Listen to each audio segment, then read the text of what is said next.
우리 시장에 관한 어떤 전략들 세워봐야 할지 더 중요해진 시점이 된 것 같습니다.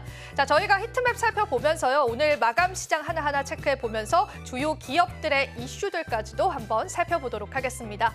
자, 오늘 시장은 어떻게 펼쳐지고 있는지 한눈에 보이시는 것처럼 주요 종목군들이 대부분 하락하고 있는 모습까지도 확인되고 있습니다.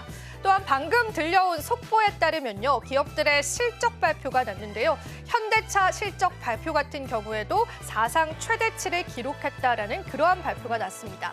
하지만 영업이익률 같은 경우에는 전년보다 5.9% 하락하면서 기업들의 영업이익 축소에 관한 우려감들이 사실화됐다라는 분석들도 시장에 나옵니다. 오늘 현대차는 0.48% 상승합니다. LG도 나왔는데요. LG 같은 경우에도 작년 매출이 87.7조로 역대 최대치를 기록을 했는데요. 역시나 영업이익 측면에서는 6.4%의 감소 양상을 보여주면서요. 마진율 개선이 필요하다라는 증권가의 목소리들도 나와주고 있습니다. 하지만 국내 대표 기업인 현대차와 LG전자가 또 호실적을 기록한 부분들이 또 우리 시장을 끌어올릴 수 있을지 관전 포인트로 체크해 보시면 좋겠습니다.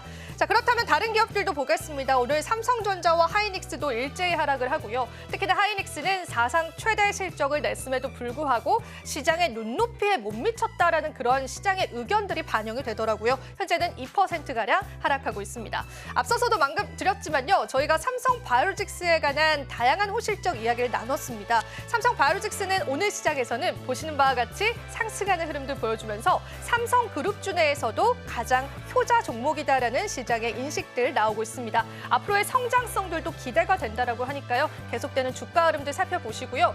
여기 보이시는 것처럼 대다수의 종목군들이 하락하는데 특히 어제 강했었던 조선 섹터라든지 건설 기계 섹터들 최근 들어서는 흐름이 좋지 않습니다. HD 현대중공업이 5% 그리고 하나오션 같은 경우에도 2%가량 하락합니다. 특히나 내일에 하나오션의 실적 발표가 있는데요. 주가 방향성에 영향을 줄 것으로 보이기 때문에 이 실적 발표도 여러분들이 한번 기대해 보시면 좋겠습니다. 네이버는 오늘 시장에서 쉬어가는 흐름 보여주면서 전반적인 섹터 단의 흐름은 좋지 않고요. 다만 금융주만 일부 상승하고 통신주들도 일부의 보합권들을 나타내면서 그나마 시장을 견인하고 있는 모습까지도 확인되고 있습니다.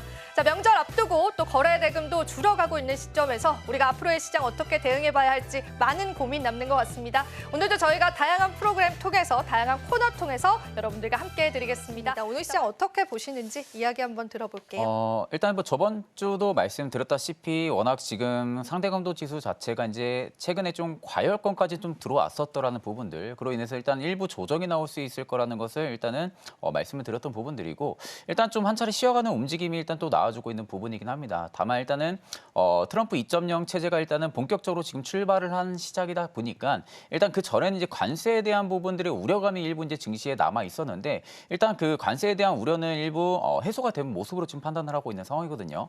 그러면 결국 이제 주도 섹터가 일단은 자리를 잡혀 있는 부분들은 우리가 알 수가 있겠죠. 뭐 조선이라든지 혹은 뭐 바이오, 방산, 그리고 뭐 우주항공도 될 수가 있는 부분들이고요. 그리고 이제 번외적으로 뭐 가상화폐나 이런 관련 산업군들이 오히려 좀 주도 섹터로 올해 또 움직일 가능성도 굉장히 좀 높다라고 보고 있는 상황이고, 결국 이제 트럼프 2.0 체제에 맞게끔 정책적인 변화, 이미 이번에 어떻게 보면 좀 취임 초기이다 보니까 많은 정책적인 변화들이 많이 나올 겁니다. 그러면 이제 그에 따라서 시장이 계속해서 출렁일 가능성이 좀 높다라는 점, 그만큼 시장의 좀 변동성이 좀 강화가 될 가능성이 좀 높다라는 점인데, 그럼 일단은 이런 시장에서 내가 어떤 종목들을 또 담아야 되고 또 어떻게 해야 되냐라고 놓고 보면은 번외적으로 일단은 최근에 굉장히 이야기가 많이 안 좋게 나오는 2차 전지 쪽 있죠. 저는 오히려 개인적으로 2차 전지가 일단은 지금 어떻게 보면은 좀 매수를 또 해볼 수 있는 그런 최적의 시기가 또 되지 않을까라고 보고 있는 상황이거든요. 그만큼 일단 뭐 전기차 보조금에 대한 부분들의 뭐 구매를 축소시킨다라든지 정책적인 어떠한 부분들이 좀 비정상적으로 좀 부정적으로 나온다고 해도 실질적으로 지금 전기차에 대한 부분들의 인프라 투자 확충은 계속되고 있는 상황이에요. 그렇다 하게 되면 일단은 시간적인 여유는 분명히 걸릴 가능성은 높습니다. 다만 계속해서 이 성장적인 구조적인 변화는 분명히 바뀔 가능성이 적다라는 점에서는 보면은 일단 2차전지 쪽 같은 경우가 멀티플 최하단까지 내려왔다라는 점에서는 일단 실적이 기대치도 지금 현재 많이 낮아져 있는 상황이기 때문에 2차전지 쪽을 좀 매력적으로 좀 바라보셔도 나쁘지 않다고 보고 있는 상황이고 일단 오늘 시장은 전반적으로 이제 실적에 대한 부분들도 일단 지금 계속해서 나와주고 있는 상황이고요. 트럼프 입전력에 대한 부분들의 변동성이 좀 강화가 되고 있는 상황이다 보니까 일단 저는 뭐 어느 정도 그래도 쉬어가는 모습들 특히 이제 낙폭에 대한 부분들이 크게는 나오지 않는다는 점에 있어서는 지금의 증시 뭐 여전히 뭐 긍정적으로 바라보고 있는 상황이긴 합니다. 그래도 긍정적으로 시장을 바라보시는 것 같습니다. 몇 가지만 조금 더 여쭤보도록 할게요. 지금 방금 저희가 언급을 해드렸는데 LG전자랑 현대차 실적 발표가 나왔습니다. 영업이익률을 감소를 했는데 이 부분이 또 시장 영향력을 미칠 가능성이 있을까요?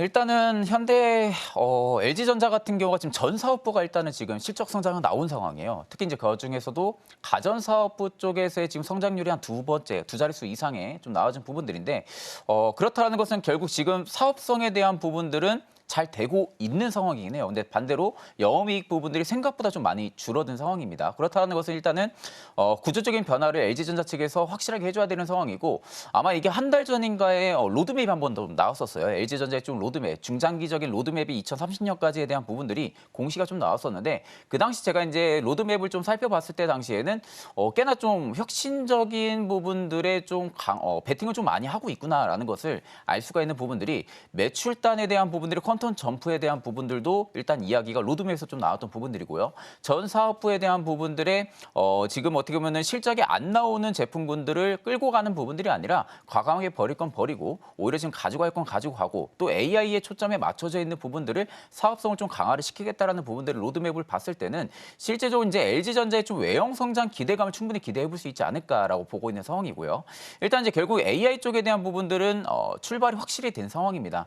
트럼프 입장력 체제가 지금 진행이 되면서 스타게이트까지 지금 발표를 한 상황이고요. 그렇다는 것은 결국 AI의 지금은 대전이 지금 시작이 된 거라고 볼 수가 있는 부분들이죠. 그러면 지금 많은 가전제품들이라든지 통신 장비들 놓고 보면은 AI가 안 들어간 게 거의 없어요. 신제품들 보게 되면은. 그럼 결국 기업들 입장에서도 AI 쪽에 대한 부분들을 계속해서 성장성을 특화를 시킬 가능성이 높은데 사실 뭐 가전하면 LG 아닙니까? 지금 상황에서는. 그러면 결국 가전제품 쪽에 대한 부분들의 성장률이 두 자릿수 이상 나왔다는 것은 앞으로도 가전제품 쪽에 대한 부분들의 성장률을 계속 기대를 해볼 수가 있기 때문에 일단 저는 뭐 긍정적으로 바라볼 수가 있습니다. 영업이익이 물론 줄긴 했지만 매출단이 늘어났다라는 부분들은 제품에 대한 부분들 판매 수요는 늘어나고 있다는 거예요. 그렇기 때문에 일단 LG전자 좀 긍정적으로 바라보고 있는 부분들이고 사실 이제 현대차 같은 경우도 실적 굉장히 좋습니다. 사실 뭐 지금 실적에 대한 부분들의 우려감도 남아있는 부분들도 사실이긴 하지만 여태까지 현대차가 해왔던 부분들의 이익 체력을 좀 생각을 하셔야 돼요.